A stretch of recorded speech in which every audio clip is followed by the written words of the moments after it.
Pleasure to be with all of you. Pleasure for me to be home. I'm a Hollis, Queens boy, so it's a pleasure to be at York College. I want to thank Madam President very much for having us here today and for all the work it took to set up this site. This was not done easily, a lot of organization, but it's going to do a lot of good. We're going to save lives at this site. This site is going to save lives, and I'm excited to be here, and I want to thank all the participants who are with us today. You're going to hear from Assemblymember Vivian Cook, who's been a long time great representative for her community, a great friend of mine and my family's. State Senator Leroy Comrie, who's going to get his vaccination today. That's a great sign because part of this is about trust. I'm going to be doing the vaccination. I am a certified vaccinator by the state of New York. I took a 20-minute course yesterday.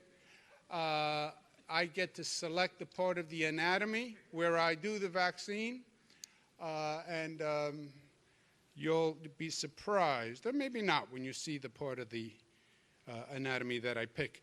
I want to thank Bishop Calvin Rice very much. You'll hear from him after Senator Comrie. And I want to thank the other electeds who are here. We have Mary Ann Tierney, who's the Acting Deputy Administration of FEMA, which set up this site on the federal government side. We also have Assemblyman Khalil Anderson, who's with us, Council Member Adrian Adams, Council Member Miller, Bishop Calvin Rice, the York President, and we have a number of pastors who are here who are going to help us get out the word today, which is going to be very important. Because we need people to take advantage of this opportunity. So I want to thank Reverend Frazier and Diane Frazier. I want to thank Bishop Douglas. I want to thank Reverend Mullings for all his good work, but for being here today also.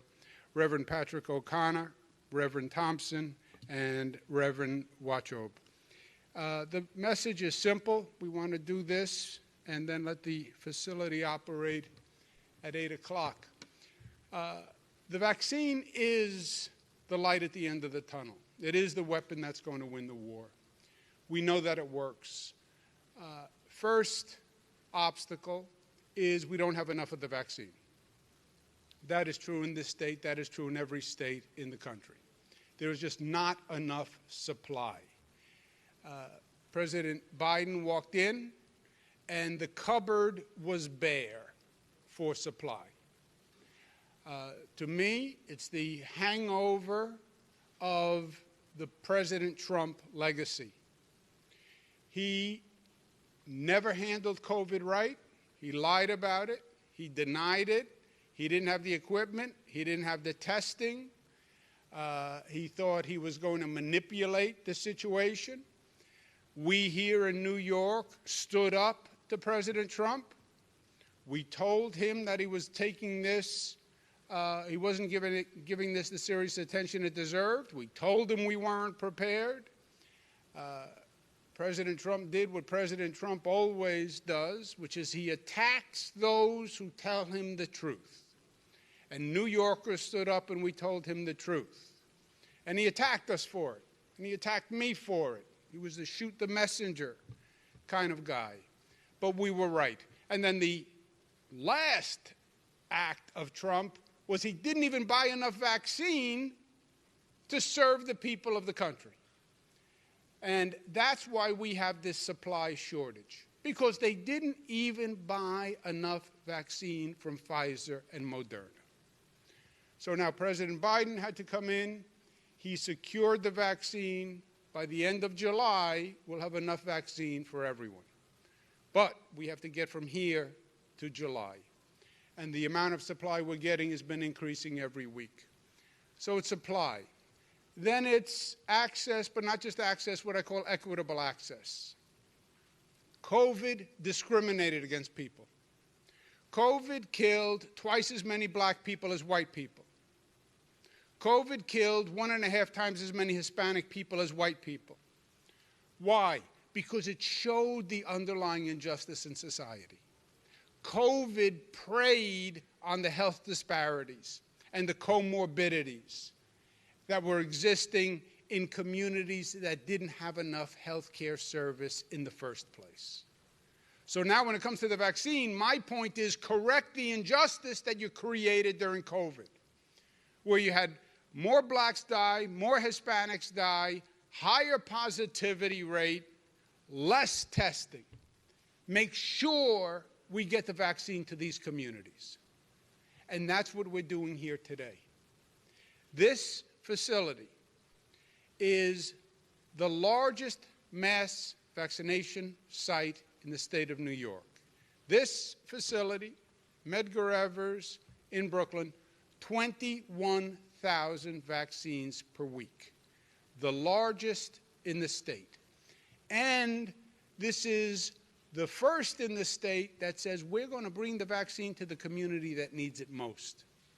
And we're going to give that community priority to get the vaccine. So, the community surrounding your college has a priority for the appointments here at York College.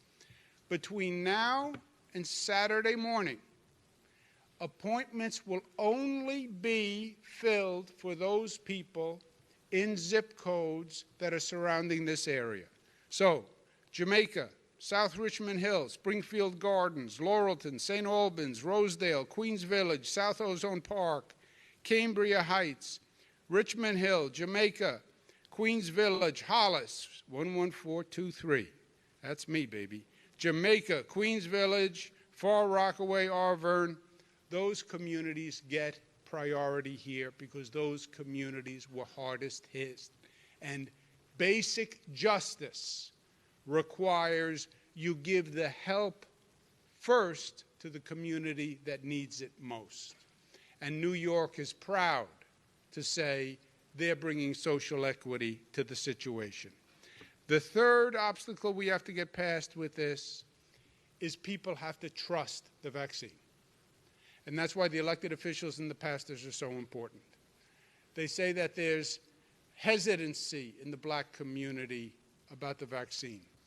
I don't like the word hesitancy because it's flowery and it doesn't call the problem what it is. It's not hesitancy. It's the black community doesn't trust the vaccine. It's trust. They don't trust the system. Well, the federal government approved it. I don't trust the federal government approving the vaccine. That's what the black community is saying. By the way, that's what I'm saying. I don't trust the federal approval. The Trump administration approved it. You should trust it. No. That's why we had a separate panel in New York State review all the vaccine data, and New York State's finest said the vaccine is safe. 2 million New Yorkers have taken the vaccine. 2 million. And the results have all been good. All top black medical professionals in the country say take the vaccine. Take the vaccine. My mother took the vaccine. Unless I was 100% sure, I would never have told my mother to take the vaccine. Now, my mother qualifies because she's over 65 years old. Vivian Cook is a good friend of my mother. My mother got offended that I told people that she was over 65 years old. She thought I was giving away her age. She looks much younger than 65, but she's still mad at me for saying that she was over 65. I didn't think I was giving a lot away because I'm 62. How mathematically could she not be 65 years old? I don't know, but she's offended. But anyway, she'll get over it. She loves me because I'm her favorite son, so she'll get over it. But my mother took the vaccine. I'm going to have my daughters take the vaccine. I'm going to take the vaccine when I'm eligible. Senator Leroy Comrie is going to take the vaccine today. Take the vaccine. It will save your life, and it will save the life of others. And to all the people who are working here today, to the National Guard, to the FEMA people, to all the volunteers, to York College, people who are putting themselves in a dangerous situation to help other people, God bless you. God bless you. And we thank you from the bottom of our heart. Let's give the National Guard a round of applause and FEMA a round of applause. And let me ask Assembly Member Vivian Cook to come up, and then we'll hear from State Senator Leroy Comrie, and then we'll hear from Bishop Calvin Rice. Thank you very much.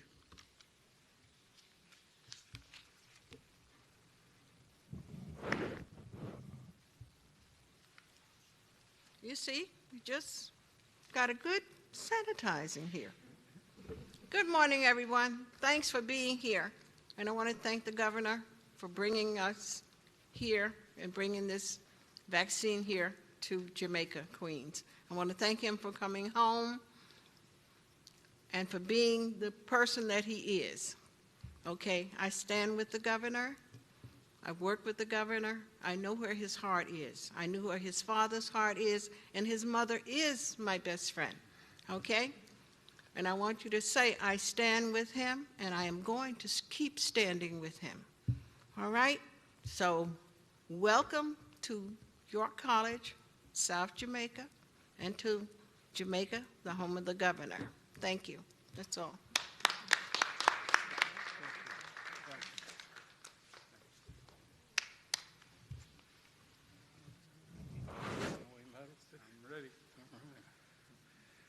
Good morning, everyone. I'm Leroy Comrie. I'm honored to be State Senator for the 14th Senate District.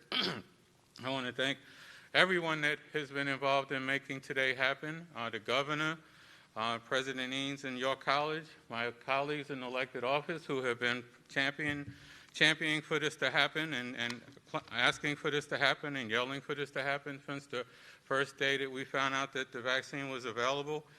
And the governor's right.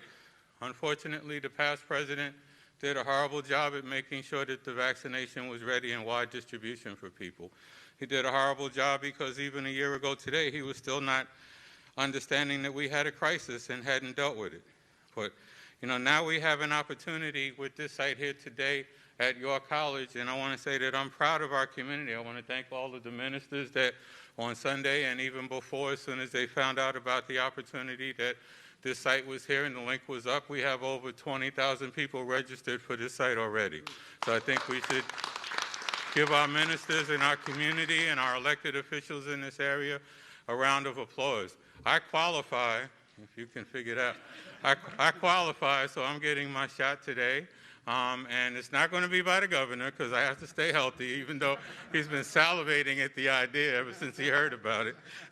But, you know, I'm getting the shot because I want the community to see. And Councilmember Adams got the shot at Allen A&E over the weekend, thanks to the governor. We had a pop-up site there with 700 slots. We filled those 700 slots within a half a day.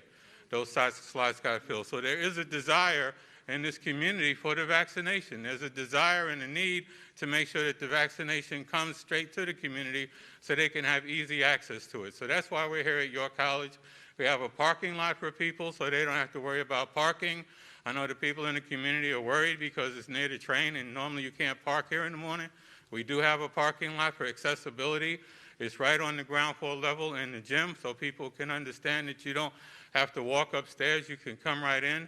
It's a great site, and I want to thank the governor. I want to thank the FEMA person that's here. I didn't catch her name. And I want to thank all of my colleagues in government who we are continuously working together closer than ever to make sure that we deliver resources for the community. Thank you all for being here this morning.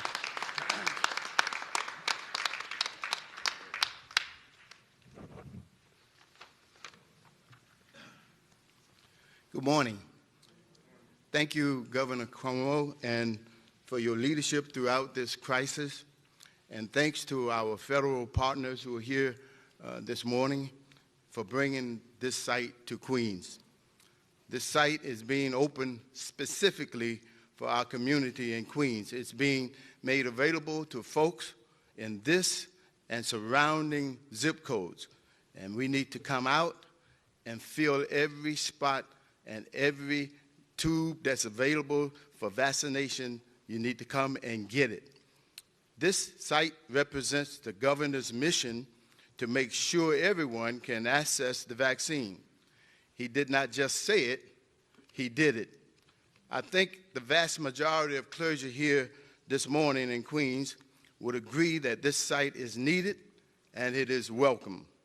I know these gathered behind me this early Wednesday morning, they believe that, and they rejoice to see this venue open. Pastor Andrea Hoggett, St. Matthew's AME Church. Reverend Darrell Fraser, pastor of the Majority Baptist Church. Bishop H. Curtis Douglas, senior pastor, DeBar Bethlehem Cathedral. Reverend Dr. Les Mullins, senior pastor, Community Church of the Nazarene, founder and CEO of Challenge Preparatory Charter School. Reverend Patrick O'Connor, my good friend here in Jamaica, right up the block there, pastor of the First Presbyterian Church. And Reverend Jeffrey Thompson, pastor of the Amity Baptist Church here in Jamaica. And Reverend Carl Watchow, New Hope Live City of Refuge Church. We've seen what our communities look like fighting COVID without the vaccine, and it's painful. I cannot count the number of colleagues and friends and relatives that have been taken by this virus. Now it's time to show that what our community can do when we get help and when we help each other. I got vaccinated myself on February the 8th and felt no pain, just a little slight soreness in the arm. I got the second shot the day after the big snow. And I went outside and shoveled snow, came back inside, felt a little fatigue. Told my wife, I says, I think I'm fatigued from the vaccination. She said, oh no, you old. I took issue with that, Governor, because she's the same age I am. She said, well, I'm not tired. I said, you didn't shovel snow. But thank God there was no repercussions from it. Bottom line, I believe God is working through the hands of this vaccine and through the hands of those who administer this vaccine. And I feel that you need to come and take advantage of it. My mother taught me not to bite the hand that feeds you. Neither should we bite the hand of God that is reaching out to save us. It is people of every color and faith coming together to get vaccinated that will end the worst days of COVID. I believe the vaccine is safe. It is our best tool to protect ourselves and each other and to restore our communities and our city and our state and our country back to a state of normalcy. My fellow clergy members, and I heard the governor call to spread the word, and we're here to help spread that word. We have joined together as leaders in faith to call our congregants, our community, our friends, and our colleagues together to send the clarion call, come and get vaccinated. We have made it this far by faith and by believing in science. Yeah, the scripture says, weeping may endure for a night. We've been weeping ever since last March, but joy has come this morning. Joy has come this morning. Come out and get vaccinated.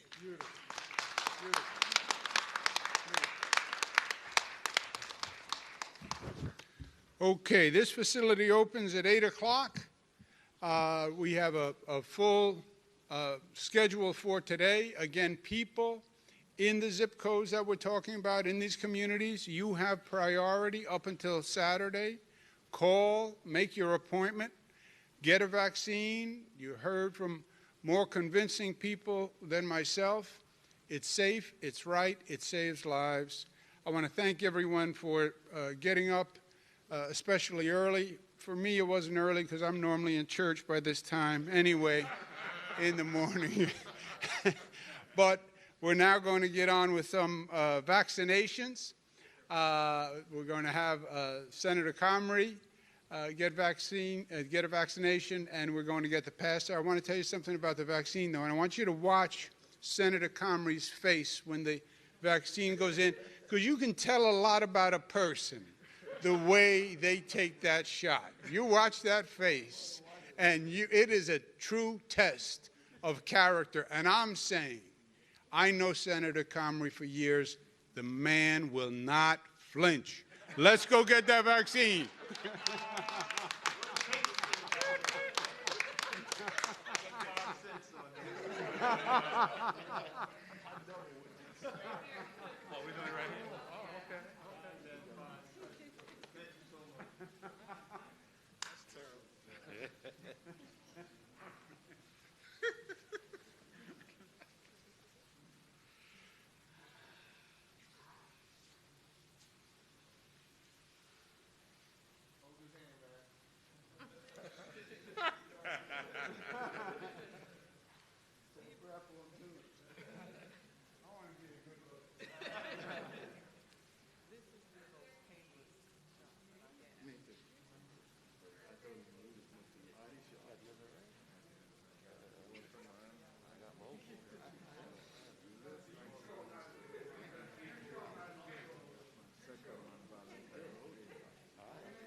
No fear.